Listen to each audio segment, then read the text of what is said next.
Dear viewers, अस्सलाम वालेकुम। मोहम्मद लतीफ़ SSC आरफियत English grammatical video के साथ। तो आज की वीडियो में हम करने जा रहे हैं पास्ट परफेक्ट टेंस। तो इसमें सबसे पहले हम बात करेंगे कि वो कौन सी सिचुएशन हैं जिनमें हम पास्ट परफेक्ट टेंस का इस्तेमाल करते हैं। दूसरे नंबर पे हम उन उर्दू फ़िक्रात को डिस्कस करेंगे जिनकी ट्रांसलेशन हम पास्ट परफेक्ट टेंस के असूलों के तहत करते हैं। फिर उसके बाद हम ये भी जानेंगे कि how to make positive sentences, negative sentences and interrogative sentences. तो सबसे पहले जो बहुत ही अहम पॉइंट है उस पर बात करते हैं कि वो कौन सी सिचुएशंस हैं जिनमें हम पास्ट परफेक्ट टेंस का इस्तेमाल करते हैं।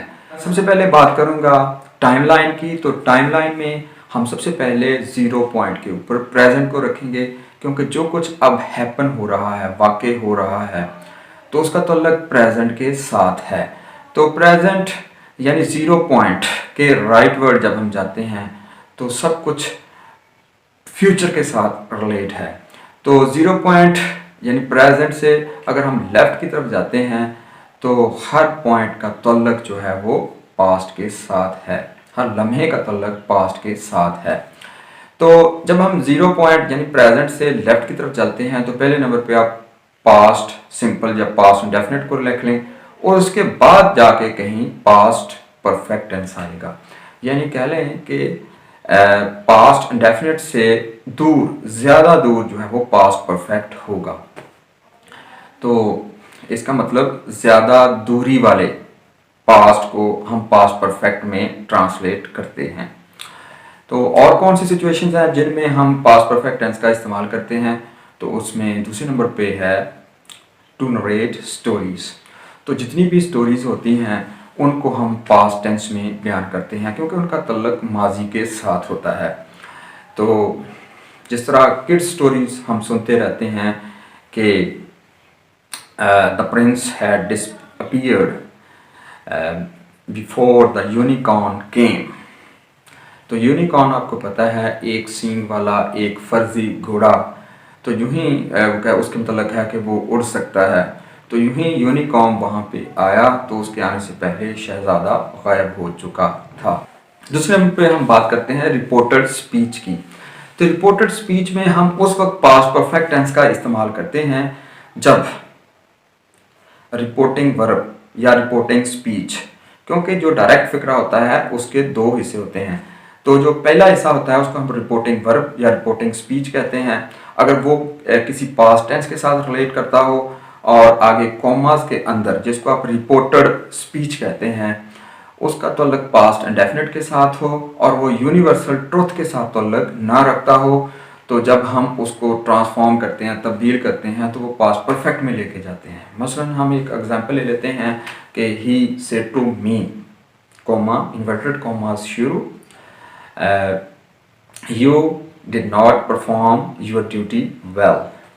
तो अब हम जो है वो इसको इनडायरेक्ट स्पीच में लेकर जाते हैं। तो सबसे पहले he said to me, said to को आप टोल्ड में बदलेंगे, ही टोल्ड मी। कॉमास को ख़त्म करने के लिए आप दैट लेके आएंगे। तो आगे यू है, यू आपको पता है कि ये सेकंड पर्सन है और second person change into object, object उसमें मी है, तो मी जो है वो आई में बदल जाएगा। तो आई के बाद फिर डिड नॉट है और डिड नॉट चूंकि ये पास्ट इंडेफिनिट के साथ तल्लुक रखता है, तो अब रूल्स के मुताबिक हमने इसको हैड प्लस थर्ड फॉर्म में लेके जाना है। तो आई हैड नॉट परफॉर्म्ड, तो इधर पहले यूअर था, यूअर आपको पता है कि ये सेकंड पर्सन है, तो जो है वो ऑब्जेक्ट में बदलेगा मी में। तो वो इसकी जो रिलेटेड पोजीशन बनेगी वो माई वाली जो है वो बनेगी। तो फिक्रा बन जाएगा कि I had not performed my duty well. तो इन्वर्टेड कॉमास को अब हम ख़त्म कर देंगे। तो इस तरह जो है वो हम रिपोर्टेड स्पीच के अंदर भी पास्ट परफेक्ट टेंस का इस्तेमाल करते हैं।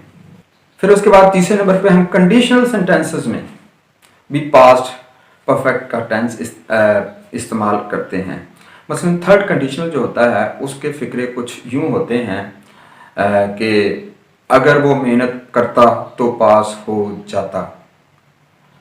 ठीक है जी, if he had worked hard he would have passed. तो देखो इसमें पहला हिस्सा जो है वो हमने हैड प्लस थर्ड फॉर्म का लगाया है। और उसके बाद आता है जी कि आफ्टर के बाद भी हमेशा हम जो है वो पास्ट परफेक्ट टेंस का अक्सर इस्तेमाल करते हैं जब टेंसेस लगाने पड़ जाएं।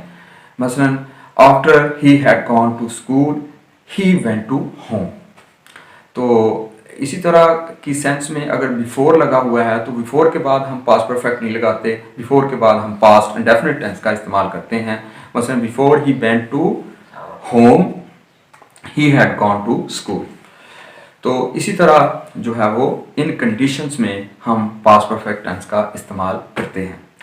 तो अब हम चलते हैं कि how to make positive sentences. तो how to make positive sentences, इसमें सबसे पहले हम इसका की फार्मूला देखेंगे। सबसे पहले हम सब्जेक्ट का इस्तेमाल करेंगे, सब्जेक्ट के बाद हेल्पिंग वर्ब का इस्तेमाल करेंगे और उसके बाद फिर वर्ब की फॉर्म लगाएंगे, फिर उसके बाद ऑब्जेक्ट होगा और समथिंग एक्स्ट्रा, फिर उसके बाद फुल स्टॉप होगा। तो ये इसका जनरल फार्मूला होगा। तो अब हमने देखना कि इसमें कौन सा हेल्पिंग वर्ब इस्तेमाल होता है और कौन सी फॉर्म जो है वो वर्ब की इस्तेमाल होती है। तो सबसे पहले सब्जेक्ट चाहे कोई भी हो, ही शी इट या कोई सिंगल नेम या फिर आई वी यू दे, तो कोई भी नेम सिंगल या मोर देन वन नेम कोई भी आ जाए तो हमने इसमें हेल्पिंग वर्ब हैड का इस्तेमाल करना है। तो इंग्लिश ज़बान का एक पेट रूल है कि हैज़, हैव और हैड के बाद हमेशा थर्ड फॉर्म ऑफ वर्ब इस्तेमाल करते हैं। तो इसमें जो हेल्पिंग वर्ब या ऑक्सिलरी वर्ब इस्तेमाल हो रहा है वो हैड है। सबसे पहले सब्जेक्ट हो गया, फिर उसके बाद हैड हो गया, फिर उसके बाद थर्ड फॉर्म ऑफ वर्ब हो गई, फिर उसके बाद ऑब्जेक्ट हो गया और फिर उसके बाद कोई अगर हमारे पास एक्स्ट्रा है तो वो लगा के फुल स्टॉप लगा देंगे। मसलन यू हैड ईटन मील, तुम खाना खा चुके थे। तो इसी तरह आप कोई भी सब्जेक्ट लगाएंगे उसके साथ हैड ही लगेगा। आई लगाए, I had eaten meal, you had eaten meal, we had eaten meal, they had eaten meal. तो इसी तरह अब हम बात करते हैं how to make negative sentences. तो नेगेटिव सेंटेंसेस बनाना भी बहुत आसान है। हैड के बाद सिर्फ नॉट लगा देंगे, बाकी कवानीन बिल्कुल पहले की तरह रहेंगे। यानी सबसे पहले सब्जेक्ट, कोई भी सब्जेक्ट हो, फिर उसके बाद हैड प्लस जो है वो नॉट लगाएंगे, plus third form of verb रहेगा, प्लस ऑब्जेक्ट होगा और समथिंग एक्स्ट्रा, फुल स्टॉप। मसलन you had not eaten meal yet, तो they had not eaten meal yet, we had not eaten meal yet। तो इस तरह के फिक्रात जो हैं वो हम बनाते जाएंगे। तो इसके बाद हम बात करते हैं how to make interrogative sentences. तो बहुत आसान है। तो जिन जिन फिक्रात के अंदर इंग्लिश फिक्रों में कोई ना कोई हेल्पिंग वर्ब या एक्चुअली वर्ब मौजूद होता है तो हम करते क्या हैं कि उसको उठा के सब्जेक्ट से पहले ले आते हैं। तो और एंड पे क्वेश्चन मार्क होता है तो अमूमन वो फिक्रात जो हैं वो सवालिया बन जाती है। तो इसमें बिल्कुल ऐसा ही है कि हैड को हम जब सब्जेक्ट से शुरू में ले आएंगे तो हैड प्लस सब्जेक्ट, सब्जेक्ट कोई भी हो सकता है, थर्ड पर्सन सिंगुलर यानी ही शी इट या कोई सिंगल नेम हो सकता है, फर्स्ट पर्सन आई या वी हो सकता है, फिर उसके बाद वो सेकंड पर्सन यू हो सकता है, कोई सिंगल नेम, डबल नेम हो सकते हैं, कोई भी इनमें से। फिर उसके बाद जो है वो वर्ब की तीसरी फॉर्म ही लगेगी, फिर उसके बाद ऑब्जेक्ट आएगा, एक्स्ट्रा, फुल स्टॉप, ये क्वेश्चन मार्क तो हम लगा देंगे। मसलन had they eaten meal now, तो क्वेश्चन मार्क। तो इसी तरह WH वर्ड्स वाले सवालिया भी हम बना सकते हैं। मसलन what had you done last month, question mark. तो डियर व्यूअर्स, हमने ये टेंस भी अल्हम्दुलिल्लाह मुकम्मल कर लिया है।